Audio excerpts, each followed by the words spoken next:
Você já se perguntou se a sua vida realmente tem um propósito? Se cada experiência, cada desafio e cada alegria tem um significado maior? Você não está aqui por acaso. Antes de você nascer, já havia um plano divino preparado para você. Deus te conheceu, te formou e te separou com um propósito eterno. Jeremias 1:5 nos lembra: Antes que eu te formasse no ventre, eu te conheci, e antes que tu nascesses, eu te santifiquei. Às vezes, as dúvidas nos fazem questionar se realmente existe uma direção clara para a nossa vida, especialmente quando as coisas não acontecem como esperamos. Mas a Bíblia nos assegura que Deus não improvisa. Ele tem planos de paz e esperança para cada um de nós, mesmo em meio à incerteza. Agora eu te convido a dar o primeiro passo. Escreva nos comentários: creio que Deus tem um propósito para a minha vida. Número 1. Deus te conheceu antes de nascer e te separou para o seu plano. Antes que eu te formasse no ventre, eu te conheci. E antes que tu nascesses, eu te santifiquei. Jeremias 1:5. Deixe-me te dizer algo que às vezes esquecemos. Você não é uma casualidade. Talvez você tenha sentido que as suas circunstâncias ou sua origem não são tão impressionantes, mas Deus já te conhecia antes mesmo de você dar o seu primeiro fôlego. Ele sabe cada detalhe da sua vida, seus sonhos mais profundos, suas inseguranças e seus maiores anseios. Ele não faz isso para te controlar, mas para te convidar a descansar no seu amor. Você já se perguntou por que se sente tão único, até mesmo nas suas imperfeições? É porque você fez parte de um plano cuidadosamente desenhado antes de nascer. Não é um conceito abstrato, mas uma realidade que dá sentido à nossa existência. Quando você entende que Deus te viu antes mesmo de chegar a este mundo, toda a sensação de invisibilidade desaparece. Talvez você pense que aquilo que te torna diferente não vale muito, mas repare, cada traço da sua personalidade se encaixa na grande história que Deus está escrevendo. Em vez de se culpar pelo que não gosta em si, você poderia perguntar: como Deus pode usar isso para um propósito maior? Nada do que te compõe é um erro. Também é impactante lembrar que Deus não apenas te conhecia, mas te separou desde o princípio. Santificar significa reservar algo para um fim especial, e foi isso que Ele fez com você. Não te emociona saber que sua vida tem um sentido que vai além do que você consegue enxergar? Talvez você pense que isso é só para personagens como Jeremias, mas a verdade é que cada crente, cada um de nós, tem um chamado único. Deus te equipa com habilidades, dons e experiências que te levarão até aquele lugar onde o seu coração se alinha com o plano dele. Talvez você ainda não veja o cenário completo, mas o seu dia a dia se torna uma aventura de fé quando você abre o coração para a sua orientação. Às vezes, o caminho se enche de incertezas. Perguntamos se Deus realmente está ali, especialmente quando as coisas não saem como esperávamos. Porém, nesses momentos de silêncio, Ele não deixa de te amar nem de te sustentar. Não é reconfortante pensar que, mesmo quando tudo parece confuso, existe alguém que escreveu a sua história desde a eternidade e sabe exatamente como te conduzir ao destino certo? As provações podem ser dolorosas, mas também são oportunidades para formar caráter e dependência de Deus. Ele não desperdiça um só segundo da sua vida. O relacionamento com Deus não se resume a conhecimento intelectual. É proximidade e intimidade real. Ele entende seus medos e celebra suas alegrias. Caminha ao seu lado mesmo quando você sente que se desviou. O amor dele não depende dos seus acertos ou erros, mas da sua natureza fiel. Quando você responde a esse amor com um coração humilde e disposto, descobre que o propósito eterno de que tanto falamos começa a se manifestar nas suas decisões, no seu trabalho, nos seus relacionamentos e em cada passo que você dá. Nada disso significa deixar tudo ao acaso. Deus te deu a capacidade de escolher, e agora você pode se perguntar: como posso refletir a santidade com a qual Ele me separou antes de nascer? Cada dia te apresenta oportunidades para mostrar esse amor e essa direção divina ao seu redor. Talvez seja um ato de serviço, uma palavra de encorajamento ou até a coragem de enfrentar um novo desafio. Seja o que for, conte com o respaldo de Deus. Quando você lembra que foi conhecido e consagrado antes de nascer, a vida ganha um sentido diferente. Seus passos têm um peso eterno, seus esforços não são em vão, seu futuro está nas mãos daquele que te sonhou antes que você abrisse os olhos. E nessa verdade, você pode descansar com a certeza de que existe um plano perfeito operando ao seu favor. Número 2. Confie nos planos de Deus. Porque eu sei os planos que tenho a respeito de vós, diz o Senhor, pensamentos de paz e não de mal, para vos dar um futuro e uma esperança. Jeremias 29. Que poderoso é saber que Deus já tem um plano para você, um plano cheio de paz, propósito e esperança. Às vezes, olhamos para a nossa vida e nos perguntamos se realmente existe um propósito por trás de tudo o que acontece. Talvez você esteja enfrentando uma situação difícil ou sinta que as coisas não estão saindo como esperava. Mas e se eu te dissesse que Deus já tem um desenho perfeito para o seu futuro, mesmo que agora você ainda não consiga enxergar?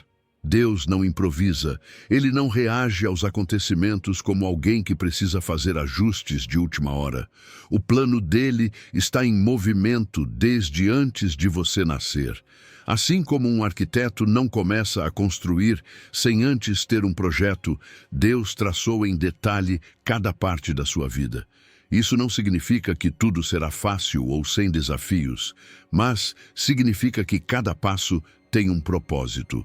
A paz dele não é a ausência de problemas, mas a certeza de que, independentemente do que você enfrente, ele continua no controle. Talvez hoje você sinta que as coisas não fazem sentido, mas isso não quer dizer que o plano de Deus mudou. Muitas vezes, quando atravessamos momentos difíceis, pensamos que Deus nos abandonou ou que seu plano deixou de valer. Mas a verdade é que o propósito dele permanece firme. A esperança que ele nos oferece não é um simples otimismo vazio, mas uma confiança real no seu caráter. Deus tem a capacidade de transformar o que parecia perda em grande bênção. Ele vê além do que você consegue ver agora. Com frequência, nossa visão entra em choque com a de Deus. Temos planos, sonhos e expectativas, e quando as coisas não acontecem como queremos, nos frustramos, mas Deus vê o que nós não vemos. O que hoje parece uma porta fechada pode ser proteção. O que parece demora pode ser tempo de preparação. Em vez de insistirmos no nosso próprio caminho, precisamos confiar que a direção dele é perfeita, mesmo quando não a entendemos de imediato. Confiar em Deus não significa que tudo vai mudar da noite para o dia. Às vezes, a fé se fortalece na espera. Pode ser que você não veja resultados imediatos, mas Deus está agindo.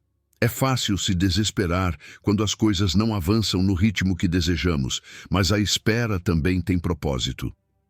Nos tempos de silêncio, Deus trabalha no nosso coração, nos molda e nos prepara para o que virá. O tempo dele é perfeito. Mesmo quando parece demorar, o bem-estar que Deus promete vai além do material. Não significa que você nunca enfrentará dificuldades, mas que, independentemente das circunstâncias, terá a paz dele. A presença dele na sua vida é o maior presente, porque nele encontramos tudo o que realmente precisamos. Quando você confia no plano dele, deixa de depender das circunstâncias externas e aprende a descansar na sua fidelidade. Não importa o que venha, o amor dele é constante e seu propósito permanece firme. E aqui está o mais belo. Quando você vive com a certeza de que Deus tem um plano bom para você, inspira outras pessoas.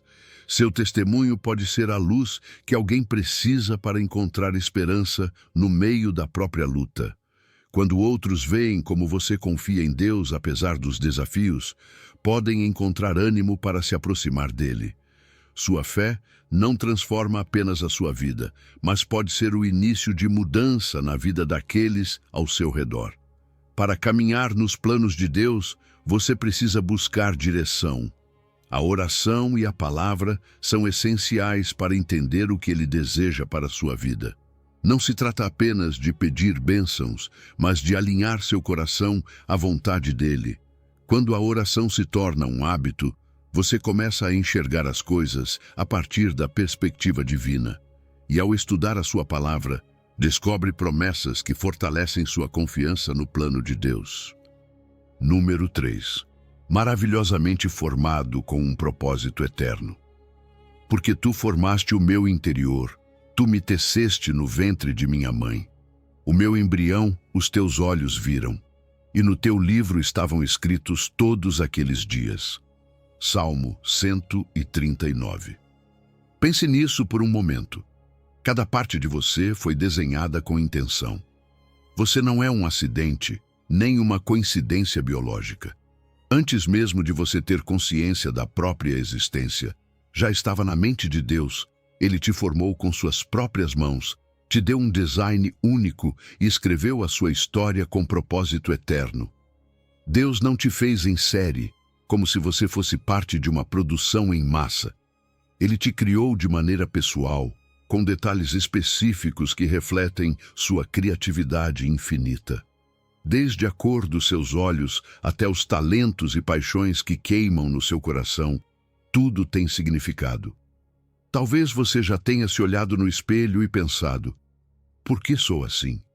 Ou sentido que há coisas em você que não se encaixam. Mas cada aspecto da sua vida, até mesmo aqueles que você não entende, tem um lugar no plano de Deus. Quando você começa a ver sua existência pela perspectiva dele, a gratidão substitui a insegurança e o assombro vence a dúvida. Deus não apenas desenhou o que é visível em você, mas também aquilo que carrega dentro. Ele conhece cada pensamento antes de ser dito, cada sonho antes de ser imaginado, cada lágrima antes de cair. Às vezes, nem nós mesmos compreendemos nossas emoções ou reações, mas Ele compreende, Ele sabe por que certas palavras te ferem, sabe por que certas lembranças ainda doem, e também sabe como curar cada ferida. O amor dele não está apenas no momento da criação, mas em cada instante da sua vida, te sustentando mesmo quando você se sente perdido. Nada na sua história escapou dos olhos de Deus. Desde o início, no seu livro, estavam escritas todas as coisas que você viveria. Isso não significa que sua vida seja determinada como a de um robô sem escolhas, mas que Deus, em sua soberania, já considerou cada decisão, cada queda e cada vitória. Ele continua escrevendo sua história com amor, até quando você pensa ter se desviado do caminho. Não existe erro nem fracasso capaz de apagar o propósito que ele desenhou para você. Certamente, em algum momento, você já se sentiu confuso sobre o futuro, sem saber o que fazer. Mas em vez de se angustiar, o que aconteceria se você se aproximasse de Deus com curiosidade e expectativa? Quando você busca a vontade dele, começa a perceber as pistas que deixou na sua vida, os dons que te deu, as paixões que queimam no seu coração, as portas que ele abre e fecha com propósito. Em vez de perguntar, por que não sou como os outros, você pode perguntar, para que Deus me fez desse jeito? Ele não comete erros. O mundo constantemente nos diz que nosso valor depende do que conquistamos, de quantos seguidores temos ou de quão bem-sucedidos parecemos ser. Mas o Salmo nos lembra que nosso valor vem de Deus, não dos padrões humanos. Você não precisa se comparar com ninguém. Não importa se a sociedade diz que você não é suficiente, porque Deus já determinou que você é a sua obra-prima.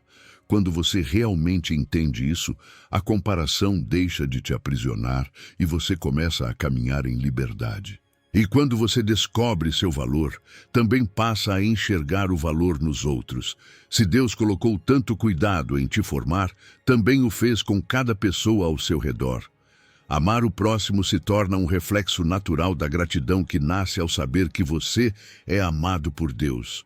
O respeito pela vida, o desejo de servir, a compaixão, tudo flui de uma identidade firmemente enraizada no Criador. Conhecer a Deus te ajuda a conhecer a si mesmo. Quanto mais você se aproxima dele, mais clareza tem sobre quem é e para que foi criado. A palavra dele é como um espelho que reflete a verdade da sua identidade. Não é sobre o que o mundo diz a seu respeito, nem sobre o que você pensa nos seus momentos de insegurança. É sobre o que Deus declarou. Você é seu filho, você é amado, você é valioso. Número 4. Descobrindo o porquê do seu design em Cristo. Porque somos feitura sua, criados em Cristo Jesus para boas obras, as quais Deus preparou de antemão. Efésios 2:10. Você já se perguntou por que está aqui? Porque Deus te criou com sua personalidade, seus talentos, suas paixões e até mesmo com suas fraquezas. Você não é uma casualidade, nem um simples número neste mundo. Deus te formou com propósito, com intenção. E o mais surpreendente é que Ele já tinha em mente obras específicas que somente você pode realizar. Sim, antes mesmo de você pensar em servi-lo, Ele já havia preparado oportunidades para que sua vida fosse uma luz neste mundo. Deus não te fez de qualquer jeito. A palavra feitura, no original grego, se traduz como poema ou obra de arte. Pense nisso por um momento. Você é uma obra-prima de Deus, cada detalhe pensado e desenhado para refletir sua glória. Você não é um produto em série, nem uma cópia de alguém. Ele te fez único, com dons e capacidades especiais que se encaixam perfeitamente no plano que preparou para você. E aqui está a chave. Esse design ganha verdadeiro sentido quando você caminha em Cristo. Não se trata apenas de existir, mas de viver o propósito para o qual foi criado. Quando a Bíblia diz que fomos criados em Cristo Jesus, está falando da nossa identidade renovada nele. Não só fomos projetados por Deus, mas através de Jesus encontramos o caminho para viver de acordo com esse design. Sem Cristo, nossos esforços podem parecer vazios, mas com Ele, nossas ações têm impacto eterno. Deus nos chama para boas obras, não para conquistar seu amor, mas porque já somos amados, não para obter salvação, mas como resultado de termos sido salvos.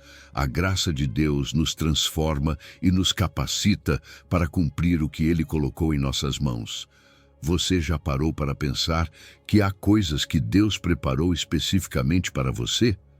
Não são casualidades, nem tarefas aleatórias. Cada oportunidade de ajudar, cada conversa em que você oferece esperança, cada momento em que escolhe agir com amor em vez de indiferença, tudo isso faz parte do plano que Deus traçou de antemão. Ele te equipou com habilidades, dons e experiências que te capacitam para essa missão. Você não precisa ser pregador ou líder para realizar boas obras. Sua vida diária é o palco onde você pode refletir Cristo. O serviço e o amor são a manifestação natural de uma vida conectada a Deus. A fé sem obras é morta, nos lembra Santiago 2,17. Não podemos dizer que seguimos Cristo se nossas ações não refletem seu caráter. As boas obras não são um peso nem uma lista de regras. São uma resposta de amor. Quando você ama a Deus, inevitavelmente acaba amando as pessoas. Perdoar quando não é fácil, ajudar sem esperar nada em troca, dedicar tempo a quem precisa. Tudo isso faz parte de viver a missão que Deus preparou para você. Mas há algo importante a lembrar. Saber que temos um propósito não é suficiente. É preciso agir. Muitas vezes sabemos que Deus nos chamou, mas ficamos paralisados pelo medo, pela dúvida ou simplesmente pela comodidade. Ficamos esperando um grande momento, quando na verdade cada dia é uma oportunidade para fazer o bem. Não subestime os pequenos atos de amor. O que parece insignificante para você pode ser a resposta da oração de alguém. Deus nos deu um chamado incrível, mas também é nossa responsabilidade não cair no sono espiritual. Não basta saber que existe um plano. É preciso dar passos concretos para caminhar nele. Se você permanece inativo, perde a chance de ver a mão de Deus agindo em você e através de você. E o melhor é que você não está sozinho. Deus não apenas te dá a missão, mas te dá a graça e a força para cumpri-la. Quando você se sente incapaz, lembre-se, Ele já te equipou com tudo de que você precisa. Número 5. Quando os seus planos se cruzam com o plano eterno de Deus. Muitos são os planos no coração do homem, mas o propósito do Senhor prevalecerá. Provérbios 19. Pense por um momento no que significa saber que, apesar de todos os seus sonhos e estratégias, a vontade de Deus se levanta e garante que seu plano eterno triunfe. Nós, como seres humanos, somos grandes sonhadores e planejadores. Criamos projetos, estabelecemos metas e nos agarramos aos nossos próprios caminhos, acreditando que temos controle sobre o futuro. No entanto, a verdade é que nossos planos, por mais bem elaborados que sejam, são tão frágeis quanto o cristal, porque estão sujeitos às constantes mudanças da vida. Quando você percebe que existe uma força maior guiando cada detalhe, sente um alívio profundo, pois já não carrega sozinho a responsabilidade de controlar cada resultado. Isso nos leva a compreender que a humildade é essencial no meio das nossas aspirações. Às vezes, nos agarramos tanto aos nossos próprios desejos que ficamos cegos diante da sabedoria do Altíssimo. Quando você sente que uma porta se fecha, pare e pergunte a si mesmo: será que Deus está me guiando para algo melhor? Essa perspectiva nos convida a apresentar nossos planos em oração, dispostos a ajustar nossos projetos conforme a direção divina. Não se trata de abandonar seus sonhos, mas de reconhecer que Deus tem um panorama completo e eterno, e que seu plano sempre resulta em bem, mesmo quando ainda não conseguimos ver. Deus enxerga muito além do que nossos olhos limitados podem alcançar. Enquanto você se preocupa com o que parece um tropeço, Ele já determinou cada passo da sua história. Não importa quantos obstáculos apareçam, seu propósito prevalecerá porque Ele é soberano. Essa segurança permite enfrentar mudanças drásticas e incertezas com a certeza de que cada desafio faz parte de um processo maior. Ao cooperar com a vontade dele, você experimenta uma paz que excede todo entendimento, e essa paz te liberta da ansiedade de tentar controlar cada aspecto do seu destino. É nessa rendição, nesse ato de confiar plenamente em Deus, que você realmente começa a ver sua mão agindo na sua vida. Muitas vezes, se apegar aos próprios planos se torna uma fonte de frustração, porque ao tentar impor sua vontade, você bloqueia o fluir natural da graça divina. Mas quando você entrega suas decisões e aspirações a Ele, abre espaço para que Deus intervenha de maneiras que jamais imaginou. Imagine a satisfação de ver como, ao soltar seus próprios caminhos, surge o plano perfeito que Ele preparou para você desde antes do seu nascimento. A história de personagens bíblicos como José e Davi mostra que, apesar dos momentos difíceis e das adversidades, a soberania de Deus sempre prevaleceu. José, que foi vendido como escravo e preso injustamente, tornou-se governador do Egito. Davi, perseguido e rejeitado, tornou-se o rei que Deus havia escolhido. Essas histórias não apenas nos inspiram, mas nos lembram que cada situação, por mais complexa que seja, faz parte do grande quebra-cabeça que Deus montou para revelar sua glória e abençoar a humanidade. Por isso, convido você a refletir sobre os seus próprios planos. Pergunte-se se realmente estão alinhados com a vontade divina ou se respondem apenas aos seus impulsos pessoais. Não se trata de abandonar seus sonhos, mas de apresentá-los a Deus e permitir que Ele intervenha, fechando portas que não são para você e abrindo outras muito melhores. Descanse na certeza de que, ao final, a soberania de Deus garante o sucesso do seu propósito e que cada passo, até mesmo aqueles cheios de incerteza, está nas mãos daquele que dispõe todas as coisas. Confie, portanto, no plano eterno de Deus e viva com a paz de saber que, em cada momento, o propósito dele prevalecerá. Número 6. Deus terminará a obra que começou em você. O Senhor cumprirá o seu propósito em mim. Salmo 138. Que incrível é saber que Deus nunca deixa nada pela metade. Às vezes sentimos que estamos estagnados, que nosso crescimento espiritual parou ou que nossas orações ficaram sem resposta. Mas este versículo nos lembra algo fundamental. Deus é perseverante. Ele não se cansa e não abandona aquilo que começou. Se Ele colocou um propósito na sua vida, você pode ter certeza de que levará tudo até o cumprimento total. Deus não é como os seres humanos, que muitas vezes começam algo com entusiasmo, mas depois deixam inacabado. Ele é constante, firme e fiel. Davi sabia disso, por isso escreveu este salmo com plena confiança de que Deus terminaria o que havia começado em sua vida, e o mesmo acontece com você. Se em algum momento você sentiu que Deus te chamou, que colocou sonhos no seu coração, que começou a transformar sua vida, então precisa saber, Ele não terminou com você. O propósito dele não depende dos seus méritos nem da sua capacidade, mas da sua graça e da sua determinação em cumprir o que prometeu. O mundo muda, as pessoas mudam, até nossos sentimentos variam de um dia para o outro, mas Deus permanece imutável. Talvez hoje você esteja forte na fé, mas amanhã enfrente uma prova que te faça duvidar. Ainda assim, Deus continua ali, trabalhando na sua vida, movendo peças que você nem percebe. Muitas vezes pensamos que, se não sentimos sua presença ou se as coisas não saem como esperávamos, então Ele se afastou. Mas a verdade é que Ele continua agindo, mesmo quando não vemos. Nada do que acontece na sua vida o surpreende. O que para você parece um obstáculo, para Deus é apenas mais um passo rumo ao propósito que Ele tem para você. Lembrar a fidelidade de Deus no passado é essencial para confiar na sua fidelidade no presente.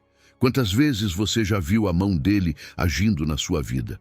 Pense naquelas situações em que parecia não haver saída e, de repente, Deus abriu uma porta. Lembre-se dos momentos em que sua provisão chegou exatamente na hora certa ou quando te protegeu de algo que poderia ter sido muito pior. Essas memórias fortalecem a fé e nos dão segurança de que, assim como Deus esteve presente antes, também estará agora e no futuro. Nossa natureza humana é frágil, nos cansamos, desanimamos, falhamos, mas a graça de Deus é suficiente para nos levantar sempre. Mesmo se você sente que se desviou do caminho, que tomou decisões erradas ou desperdiçou oportunidades, Deus continua fiel, Ele não desiste de você. A fidelidade dele não depende da sua perfeição, mas do seu amor incondicional. Você não precisa carregar o peso de tentar se salvar pelos próprios esforços. É Ele quem te sustenta, te restaura e continua escrevendo sua história. Às vezes não entendemos por que certas coisas acontecem em nossa vida, mas, se confiamos em Deus, podemos ter certeza de que cada etapa, cada desafio e cada vitória tem um propósito. Não existem temporadas desperdiçadas quando você está nas mãos de Deus. Até aqueles tempos em que parece que nada avança, Ele usa para te moldar, te preparar e te fortalecer. Ele está desenvolvendo em você a paciência, a fé e o caráter necessários para cumprir seu propósito. E quando o momento chegar, tudo o que parecia desvio fará sentido. Cooperar com a obra de Deus na sua vida significa se render à sua vontade. Às vezes queremos controlar tudo, mas Deus nos pede confiança. Como um oleiro que molda o barro, Ele precisa que você se entregue completamente para formar em você a pessoa que planejou desde o princípio. Resistir ao processo só atrasa a bênção. Confiar e obedecer abre a porta para um crescimento que transforma cada área da sua vida. Número 7. Direção divina no caminho da vida. Ensina-me, ó Senhor, o teu caminho e guia-me por vereda de retidão. Salmo 29. Este versículo expressa uma verdade fundamental. Nós não sabemos qual é o melhor caminho, mas Deus sabe. Às vezes pensamos que temos controle total da nossa vida, que podemos decidir livremente sem consultar o Senhor. No entanto, chega um momento em que percebemos que nossas decisões, por mais inteligentes ou bem calculadas que pareçam, nem sempre nos levam aonde esperávamos. Erramos, escolhemos caminhos que nos afastam da paz, e é então que percebemos o quanto precisamos da direção de Deus. Reconhecer nossa limitação é o primeiro passo para receber direção divina. A humildade de admitir que nem sempre sabemos o que é melhor para nós abre a porta para que Deus nos ensine. É fácil confiar em nossa própria lógica, mas a verdade é que nem todas as opções que o mundo oferece nos conduzem ao destino certo. Às vezes uma oportunidade parece incrível, mas na realidade é uma distração. Outras vezes, rejeitamos algo por medo ou dúvida, e justamente aquilo era o que Deus havia preparado para nos abençoar. Por isso, precisamos pedir a Deus que nos mostre o caminho correto, em vez de insistirmos em nossos próprios métodos. Deus não é um espectador distante. Ele não nos abandona à própria sorte, nem espera que descubramos o caminho sozinhos. Ele deseja nos guiar, mostrar a vereda que conduz à paz e ao propósito que Ele desenhou para nós. Ao longo da Bíblia, vemos como Deus guiou seu povo, não por castigo ou imposição, mas por amor. A verdadeira pergunta não é se Deus quer nos guiar, mas se nós estamos dispostos a ser guiados. Porque, sejamos honestos, muitas vezes oramos pedindo direção, mas o que realmente queremos é que Deus aprove o que já decidimos fazer. Quando clamamos pela direção de Deus, também pedimos que Ele nos ensine a caminhar em retidão.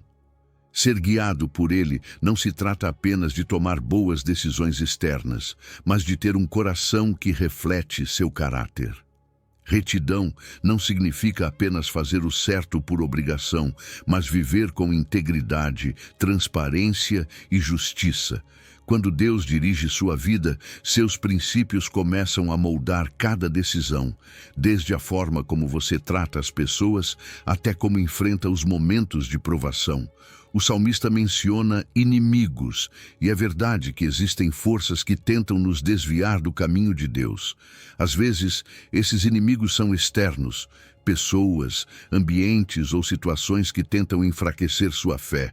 Mas muitas vezes, os inimigos mais perigosos estão dentro de nós: o orgulho, a dúvida, o medo, a impaciência. Quando permitimos que Deus nos guie, Ele também nos dá discernimento para identificar e resistir às armadilhas que querem nos afastar de seu propósito. Mas aqui está o desafio. Não basta pedir direção, é preciso obedecer.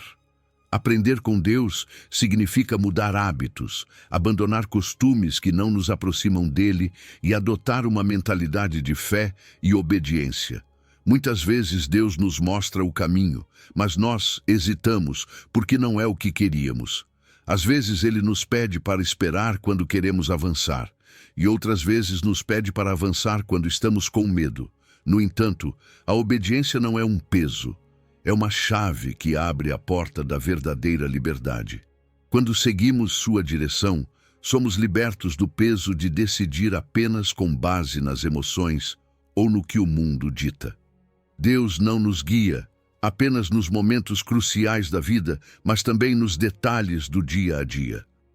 Não é necessário esperar uma grande crise para buscar sua direção. Se aprendermos a consultá-lo nas pequenas coisas, será muito mais fácil reconhecer sua voz nas grandes. Muitas vezes esperamos sinais extraordinários, mas Deus também fala por meio da sua palavra, da paz interior e até das circunstâncias ao nosso redor. Quando cultivamos um estilo de vida de comunhão com Ele, aprendemos a discernir sua voz com clareza. Número 8. Orar crendo e você receberá. Portanto, eu vos digo que tudo o que pedirdes orando, crede que o recebereis e vos será concedido. Marcos 11. Há algo poderoso nesta declaração de Jesus. Não é uma simples frase motivacional. É um convite para crer que a oração tem impacto real em nossa vida. Mas aqui está a chave. Não se trata apenas de pedir, mas de pedir com fé, de confiar plenamente que Deus ouve e age segundo sua vontade perfeita. Não é magia, não é pensamento positivo, é fé genuína no caráter de Deus. Quando oramos crendo, fazemos isso com a certeza de que Deus é bom, fiel e absolutamente poderoso. Não confiamos em nossas habilidades ou méritos, mas em quem Ele é. A verdadeira fé não é apenas desejar algo intensamente, mas ter a convicção de que Deus pode fazer o impossível, mesmo quando ainda não vemos nada acontecendo. Existe uma grande diferença entre o otimismo humano e a fé bíblica. O otimismo se baseia nas circunstâncias, no que parece possível, segundo nossa lógica. A fé, porém, se fundamenta na natureza de Deus e na sua capacidade de agir além do que conseguimos imaginar. Mas aqui há algo importante. A oração com fé não é um mecanismo para obrigar Deus a realizar nossos desejos. Não usamos a fé como moeda de troca, e sim como uma forma de alinhar nosso coração ao coração dele. Quando nossas petições estão em harmonia com sua vontade, a oração se torna uma ferramenta poderosa. Não oramos para convencer Deus de algo, mas para nos sincronizarmos com sua perspectiva eterna. Às vezes, Deus responde com um sim, outras com um não e outras com um espere. E cada resposta tem um propósito maior, mesmo quando não conseguimos entender. Como podemos discernir a vontade de Deus em nossas petições? A resposta está na sua palavra, na oração constante e na direção do Espírito Santo. Deus nunca nos dará algo que vá contra a sua verdade. Se o que pedimos contradiz o que a Bíblia ensina, não faz parte do plano dele. Ele também nos dá paz como confirmação. Abre e fecha portas de forma estratégica e fala por meio de conselhos sábios e circunstâncias que se encaixam providencialmente. A fé é provada na espera. Quantas vezes você já orou por algo e parece que nada aconteceu? Isso não significa que Deus não está agindo. Muitas vezes, o tempo de espera é parte da resposta. Nesse período, Ele trabalha em nosso caráter, nos ensina paciência, dependência e confiança absoluta. A fé não é apenas receber o que pedimos, mas confiar que Deus sabe o que é melhor e que seu tempo é perfeito.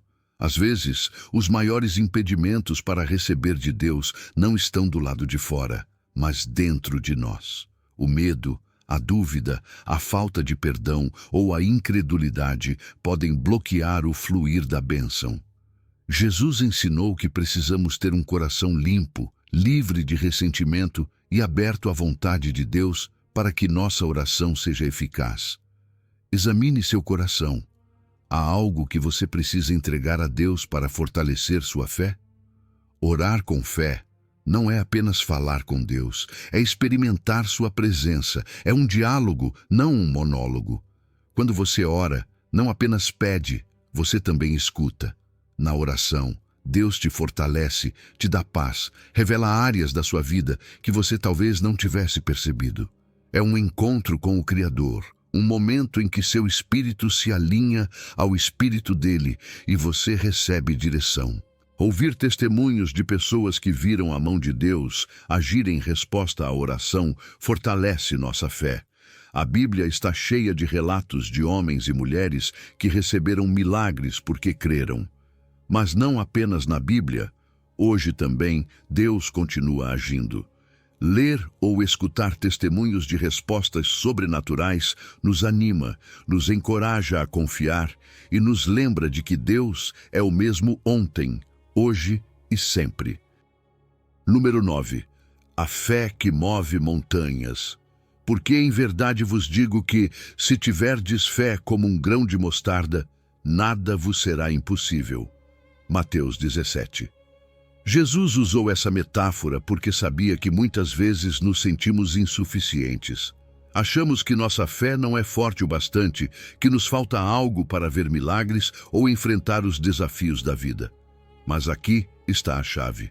Não se trata do tamanho da fé, e sim de quem é o objeto da nossa fé. Um grão de mostarda é pequeno, quase insignificante, mas tem vida dentro. Da mesma forma, uma fé genuína, mesmo que pareça frágil, pode crescer e produzir resultados extraordinários quando está depositada em Deus. Você não precisa de uma fé gigantesca para ver a mão de Deus agindo. Apenas precisa de uma fé real, mesmo pequena, mas viva. Sabe o que acontece com uma semente? Ela cresce, não permanece do mesmo tamanho. Assim é a fé quando você a exercita. No começo pode parecer fraca, mas à medida que você a pratica no cotidiano, nas pequenas decisões, na oração constante, na confiança diária, ela começa a se fortalecer. E um dia você percebe que aquilo que antes parecia impossível agora faz parte do seu testemunho. Jesus falou sobre mover montanhas, porque sabia que todos enfrentamos obstáculos. Essas montanhas podem ser problemas familiares, lutas internas, dificuldades financeiras ou enfermidades. Há momentos em que aquilo que temos diante de nós parece grande demais, mas aqui está a diferença. O que para você é inamovível, para Deus não é. A fé não ignora a realidade, mas reconhece que a última palavra pertence ao Senhor. A fé não nega os problemas, mas os encara com a convicção de que Deus pode transformar qualquer situação. Nem sempre a montanha se moverá no instante em que você orar. Às vezes, Deus age imediatamente. Outras vezes, Ele age pouco a pouco, te ensinando paciência e dependência. Algumas montanhas não desaparecem porque Deus quer te ensinar a escalá-las, a fortalecer o caráter ao longo do processo. Mas uma coisa é certa, quando você caminha com fé, nunca enfrenta as dificuldades sozinho. Deus está contigo, te guiando, te sustentando e abrindo caminhos onde parece não haver nenhum. A fé precisa ser alimentada. Ela não surge de repente, nem se mantém sozinha. Romanos 10 nos diz que a fé vem pelo ouvir e o ouvir pela palavra de Deus. Se você deseja uma fé firme, precisa mergulhar na Escritura, lembrar como Deus já agiu no passado e aplicar essas verdades à sua vida. Ler histórias bíblicas de pessoas que venceram grandes desafios com fé, como Abraão, Moisés ou Davi, fortalece o coração e nos lembra que Deus continua sendo o mesmo hoje. Além disso, é necessário exercitar a fé nos pequenos detalhes. Orar por coisas simples e ver Deus responder fortalece sua confiança para os desafios maiores. Mas aqui há algo fundamental. A fé não existe apenas para pedir coisas, mas para honrar a Deus. Muitas vezes queremos que Deus mova montanhas em nossa vida, mas com qual propósito? Para nosso benefício pessoal ou para glorificá-lo?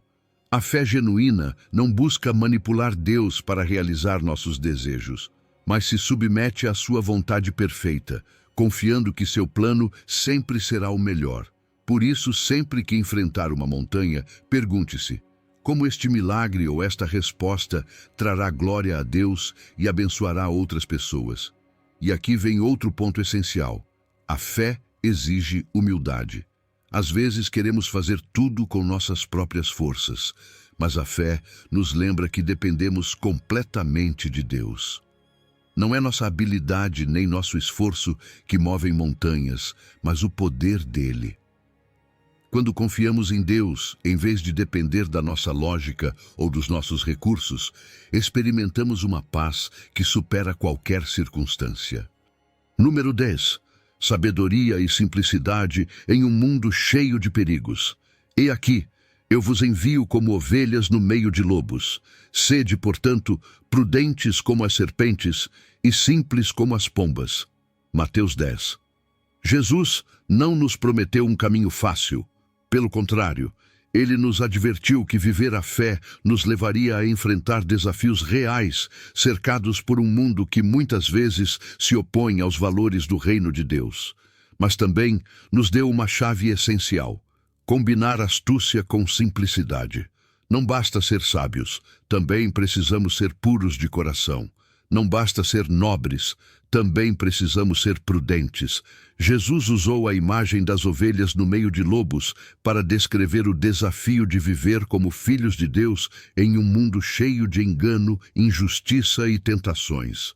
Os lobos podem representar muitas coisas: uma cultura que ridiculariza a fé, a corrupção que tenta te desviar, provas que buscam te enfraquecer ou até pessoas que desejam te ferir.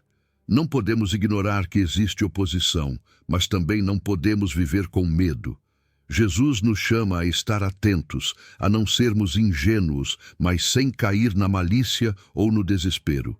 Quando Jesus diz, sede prudentes como as serpentes, ele não está pedindo que sejamos enganadores ou manipuladores. A astúcia no reino de Deus é sabedoria aplicada. É saber como agir em cada situação, como responder à oposição sem comprometer a verdade, como ser estratégicos sem perder a identidade. É a capacidade de discernir o que realmente está acontecendo e tomar decisões com inteligência espiritual. José no Egito e Daniel na Babilônia são exemplos claros disso. Eles souberam navegar em ambientes hostis, com estratégias sábias, sem comprometer a fé. José interpretou sonhos e administrou com excelência. Daniel caminhou pelas estruturas políticas do império sem abandonar sua fidelidade a Deus. Ambos foram astutos sem se corromper. Mas Jesus não disse apenas que fôssemos astutos. Ele também nos chamou a ser simples como as pombas. A simplicidade aqui não significa ignorância nem fraqueza, mas pureza de coração. É viver com integridade, sem dupla intenção, sem hipocrisia, ser uma pessoa transparente que não precisa de artimanhas para avançar, nem de vingança para se defender. Em um mundo onde muitos buscam vantagem a qualquer custo, a simplicidade te destaca. As pessoas percebem quando alguém é genuíno, quando não age com segundas intenções. A simplicidade te protege da amargura e te mantém em paz, porque você confia que é Deus quem luta por você. Aqui está o grande desafio: como equilibrar as duas coisas?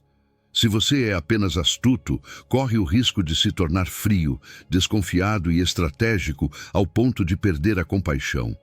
Se é apenas simples, pode cair na ingenuidade, confiar em quem não deve ou se expor a danos e manipulações desnecessárias. Jesus nos chama ao equilíbrio, agir com inteligência, mas com um coração puro, saber se defender sem se sujar no processo, ter discernimento sem perder a bondade. Quando você encontra esse equilíbrio, seu impacto no mundo é muito maior. As pessoas respeitam alguém que é sábio, mas íntegro, prudente, mas transparente. Você se torna um testemunho vivo de Cristo, não com discursos vazios, mas com uma vida que revela a sabedoria de Deus em ação. Não se trata de fugir do mundo, mas de navegar nele com a mente clara e o coração limpo. A combinação de astúcia e simplicidade te permite caminhar em qualquer ambiente sem perder sua essência nem seu propósito. É importante avaliar a própria vida e perguntar: estou sendo ingênuo demais e permitindo que me machuquem? Ou estou desconfiado demais, perdendo oportunidades de amar e servir? A Bíblia nos dá sabedoria para ajustar nosso foco. Se você precisa de mais discernimento, peça a Deus que te ensine a enxergar com clareza. Se precisa de mais simplicidade, peça um coração humilde e livre de ressentimento. Número 11. Confiar naquele que tem poder de ressurreição. Eu sou a ressurreição e a vida. Quem crê em mim, ainda que esteja morto, viverá. João 11.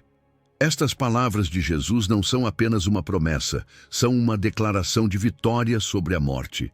Em um mundo onde a morte parece ter a última palavra, onde o medo do desconhecido paralisa tantos, Jesus nos oferece uma esperança que muda tudo. Ele não apenas dá vida, ele é a vida. Ele não apenas ressuscitou Lázaro, ele mesmo venceu a morte, garantindo que todo aquele que crê nele também terá vida eterna. O contexto dessa declaração é um momento de dor profunda. Lázaro, o amigo de Jesus, havia morrido.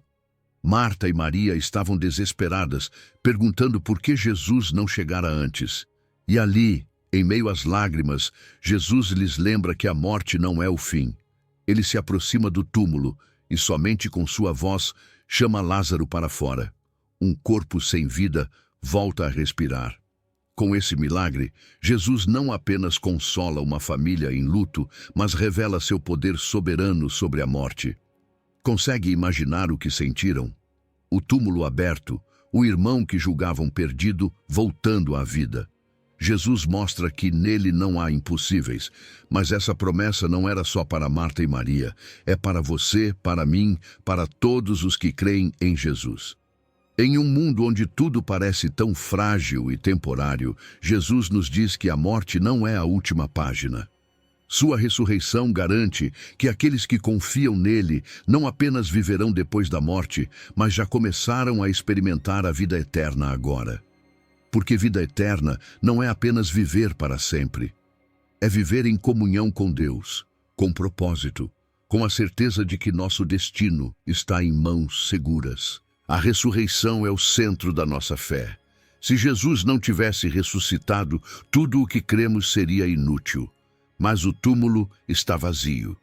Ele vive, e porque ele vive, podemos enfrentar o futuro sem medo. A morte deixou de ser derrota para se tornar uma passagem para a eternidade com Deus. Saber disso transforma tudo. Não precisamos mais nos agarrar ao que é material, nem viver temendo o fim. Essa esperança nos liberta. Permite-nos amar sem reservas, servir sem medo, caminhar em paz em um mundo incerto. Mas sejamos sinceros, às vezes é difícil crer na vida quando tudo ao redor fala de morte, doenças, tragédias, perdas. Perguntamos, se Deus é vida, por que permite sofrimento? É aí que entra a fé. Jesus nunca prometeu ausência de dor, prometeu sua vitória final. Que mesmo no vale da sombra da morte, Ele estaria conosco. Que embora neste mundo haja lágrimas, Ele as enxugará todas na eternidade. Não é uma fé que ignora a dor, mas que a enfrenta com a certeza de que o sofrimento não é o fim. Confiar na ressurreição de Jesus também transforma nossa perspectiva sobre a vida. Quando você sabe que a eternidade está garantida, vive de outra maneira. Não perde tempo com o que é superficial. Busca o que realmente importa. Suas decisões deixam de ser guiadas pelo medo e passam a ser impulsionadas pela fé. Cada dia se torna uma oportunidade de refletir essa vida nova que já habita em você. E quando chega o momento de se despedir de alguém que amamos, ainda que a dor seja real, a esperança é maior. Não dizemos um adeus eterno, mas um nos veremos de novo. Porque Jesus não apenas ressuscitou Lázaro por um tempo, sua promessa é que todo aquele que crê nele viverá para sempre. A ressurreição não é apenas um evento do passado, é uma garantia para o futuro. É a base da nossa confiança, a âncora da nossa esperança. Número 12. O mandamento essencial, amar como Jesus amou. Este é o meu mandamento, que vos ameis uns aos outros, assim como eu vos amei. João 15, 12. Jesus não disse isso como uma opção, mas como uma ordem. Não é algo que podemos escolher cumprir apenas quando nos convém ou quando sentimos que a outra pessoa merece. É a essência do que significa seguir a Cristo. Amar não é uma sugestão, é o sinal de um verdadeiro discípulo. E o mais desafiador é que Jesus não nos pediu para amar de qualquer maneira, Mas como ele nos amou, e como foi esse amor? Incondicional, sacrificial, sem esperar nada em troca. Quando olhamos para a vida de Jesus, vemos que seu amor não dependia das circunstâncias. Ele não amava apenas quem o tratava bem. Amou pecadores, rejeitados, pessoas que ninguém queria por perto. Lavou os pés dos discípulos, inclusive os de Judas, que o trairia pouco depois. Na cruz, em meio à dor, ainda teve amor para dizer: Pai, perdoa-lhes, porque não sabem o que fazem. Esse é o padrão que ele deixou. Um amor que serve, que perdoa, que não desiste, que não guarda rancor. E isso nos confronta, porque muitas vezes colocamos limites no nosso amor. É difícil amar quando fomos feridos, quando alguém pensa de maneira diferente ou quando julgamos que não merece. Mas aqui está o ponto essencial. Não conseguimos amar desse jeito com nossas próprias forças. Se tentarmos sem a ajuda de Deus, vamos nos frustrar. Esse amor só é possível quando estamos conectados à fonte do amor, quando permitimos que o Espírito Santo transforme nosso coração. Não se trata apenas de sentir amor, mas de decidir amar. Porque o amor que Jesus ensinou não é apenas um sentimento, é uma ação. Ele se manifesta em atitudes, na forma como tratamos as pessoas, como servimos, como perdoamos. E quando esse amor é colocado em prática, ele é poderoso.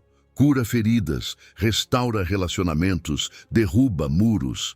Em um mundo marcado por egoísmo e divisão, o amor genuíno de Deus em nós se torna uma luz que impacta quem está ao nosso redor. Jesus disse que o mundo reconheceria seus discípulos pelo amor, não por quantos sabem da Bíblia, nem por quantos versículos conseguem citar, mas pela forma como vivem esse amor no dia a dia. Mas existem obstáculos que nos impedem de amar assim. Um deles é o egoísmo. Vivemos tão focados nas nossas próprias necessidades que às vezes não enxergamos a dor dos outros. A indiferença é outro inimigo do amor. Quando deixamos de sentir compaixão, algo em nosso coração se endurece. E claro, o ressentimento é uma das maiores barreiras. É difícil amar quando carregamos feridas abertas ou quando nos agarramos à amargura. Mas Jesus nos ensinou que o amor verdadeiro exige perdoar, deixar o rancor ir embora e liberar o coração para refletir sua graça. O amor que Deus nos pede não é teórico, é prático. Aparece nas pequenas e nas grandes atitudes.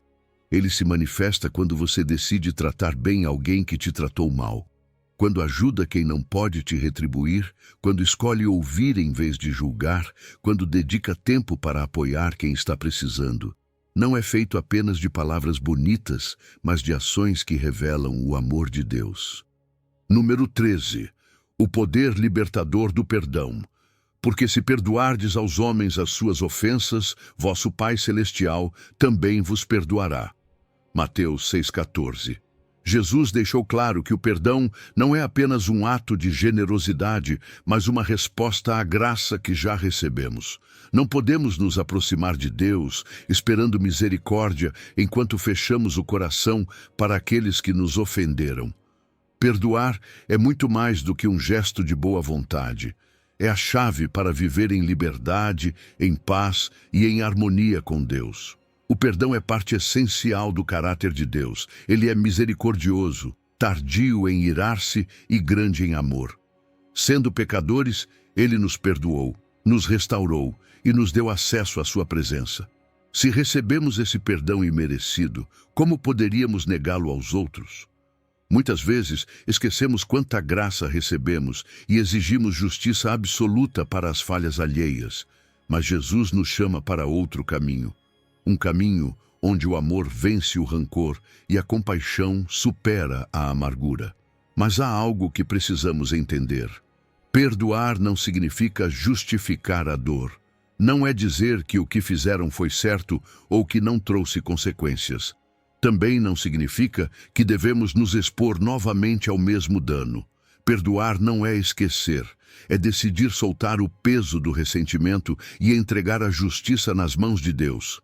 Às vezes pensamos que, ao reter o rancor, temos algum tipo de poder sobre quem nos feriu, mas, na verdade, é o rancor que nos mantém presos à ofensa. Quanto mais nos recusamos a soltá-lo, mais ele nos afeta, mais nos consome, mais nos rouba a paz. Quando não perdoamos, o coração endurece. Tornamo-nos menos sensíveis, menos pacientes, menos capazes de amar. E o pior é que o rancor não prejudica apenas nossos relacionamentos com os outros, mas também nossa comunhão com Deus. Jesus disse claramente que se não perdoarmos, também não seremos perdoados. Não porque Deus queira nos punir, mas porque o coração que se fecha ao perdão também se fecha à graça. Mesmo assim, perdoar não é fácil. Há feridas que parecem impossíveis de sarar. O orgulho nos diz que a outra pessoa não merece perdão.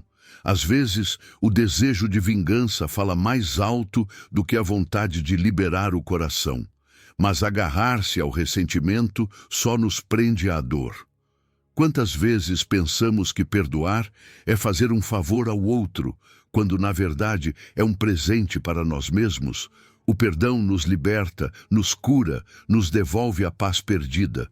O medo de sermos feridos de novo também pode impedir o perdão. Pensamos, se eu perdoar, não vão se aproveitar de mim? Não vão me machucar de novo? Mas o perdão não exige confiança cega. Você pode perdoar e, ao mesmo tempo, estabelecer limites saudáveis. Pode soltar o rancor sem permitir que continuem te ferindo. O perdão é uma decisão espiritual. Já a reconciliação é um processo que exige compromisso mútuo.